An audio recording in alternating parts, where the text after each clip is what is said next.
finishes off in style. A magnificent strike into the crowd. வணக்கம் நண்பர்களே, welcome to channel cocktail furious. இப்போ நம்ம பார்க்க போற வீடியோ எதை பத்தினா அபவுட் இஷான் கிஷன்.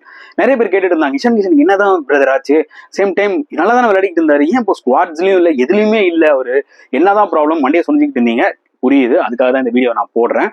இஷான் கிஷன் வந்து பாத்தீங்கன்னா இப்போ வந்து ஒரு மென்டல் பிரேக்ல இருக்காருங்க. என்னங்க ஆச்சு மென்டல் பிரேக் அப்படின்னு கேட்டீங்கன்னா, எஸ், அவருக்கு ரொம்பவே ஒரு மென்டல் ஸ்ட்ரெஸ் ஆயிடுச்சு போல இருக்கு.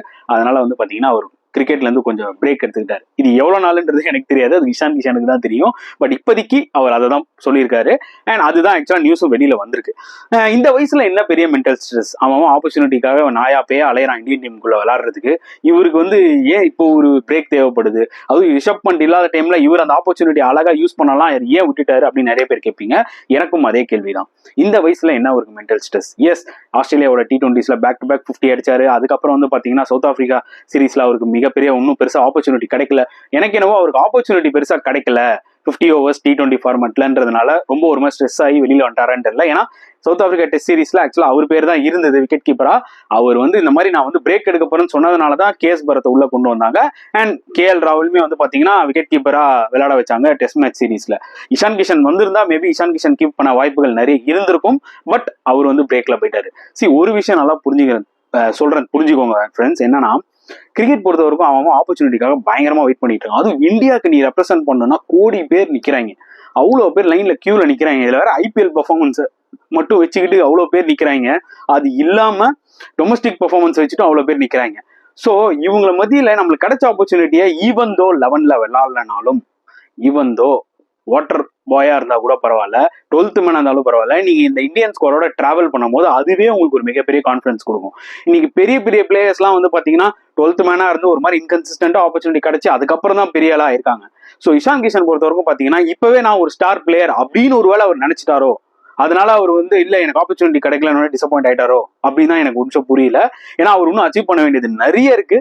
இஸ் நல்ல டேலண்டட் பிளேயர், யங் பிளேயர், டெஃபினட்டா அவருக்கு செம ஃபியூச்சர் இருக்கு.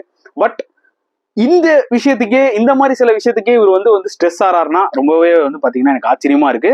இதுதான் வந்து எனக்கு சில ஆர்டிகல்ஸ்ல நான் படிச்சது. மேபி அவருக்கு பர்சனலா ஏதாவது ப்ராப்ளமா அப்படின்னு கேட்கும் போது பார்த்தா சிலதுல நான் படிச்சேன், பர்சனலா அவருக்கு எந்த இஷ்யூமே கிடையாது.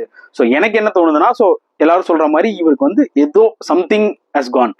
இந்த மாதிரி ஆப்பர்ச்சுனிட்டி அவரு தவிர நிறைய பேருக்கு ஆப்பர்ச்சுனிட்டி கிடைக்குது, எனக்கு கிடைக்க மாட்டேங்குது அப்படின்னு நினைச்சிட்டு அவர் வந்து பாத்தீங்கன்னா ஸ்ட்ரெஸ் ஆயிட்டாரா என்னன்னு தெரியல. பட் இஷான் கிஷன் இந்த நாட்கள் எல்லாம் வேஸ்ட் பண்ணக்கூடாது. அதான் நான் சொல்றேன் பாருங்க, 11ல விளாட்னாலும் டீமோட டிராவல் பண்ணாலே உங்களுக்கு வந்து பாத்தீங்கன்னா அந்த ஒரு மொமெண்டம்ல இருப்பீங்க. டக்குன்னு சான்ஸ் கிடைக்கும் போது பெர்ஃபார்ம் பண்ணீங்கன்னா வேற லெவல்ல போயிடலாம். அந்த மாதிரி தான் இப்போ இந்தியன் டீமே இருக்கு. நல்லா பாத்துக்கோங்க, இன்னைக்கு நல்லா விளாட்ன பிளேயர்ஸே இப்போ விராட் கோலி அண்ட் ரோஹித் சர்மா T20 ஸ்குவாட்ல வந்தோடனே பாத்தீங்கன்னா நம்ம ரிமூவ் பண்ண வேண்டிய ஒரு சிச்சுவேஷன் இருக்கு.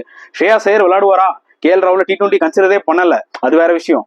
பட் ஏற்கனவே பெர்ஃபார்ம் பண்ணிட்டு இருக்க ஸ்ரேயாஸ் ஐயரா இருக்கட்டும், இல்ல ரிங்கு சிங் ஆடுவாரா, ஸ்குவாட்ல இருப்பாரா முதல்ல, அந்த மாதிரி திலக் வர்மா நல்லா விளையாடிட்டு இருந்தாரு T20 சீரீஸ்லாம். இப்போ அவர் இருப்பாரா ஸ்குவாட்ல, விராட்டும் ரோஹித்தும் வந்துட்டாங்களே, இப்போ யார் இப்போ தூக்க போறாங்க? அப்படி ஒரு காம்படிஷன், அப்படி ஒரு விஷயங்கள் போயிட்டு இருக்க டைம்ல இஷான் கிஷன் வந்து இந்த மாதிரி கோட்டை விடுறது வந்து பாத்தீங்கன்னா அவருக்கும் நல்லதில்லை, இந்தியன் கிரிக்கெட்டுக்கும் நல்லதில்லை. ஏன்னா அவர் ஒரு டேலண்டட் விக்கெட் கீப்பர் பேட்ஸ்மேன், அதுவும் மெயினா ஒரு ஓப்பனிங் பேட்ஸ்மேன். டாப் ஆர்டர் தான் எனக்கு தெரிஞ்சு இஷான் கிஷனுக்கு ஒரு பெஸ்டான ஒரு பொசிஷன்.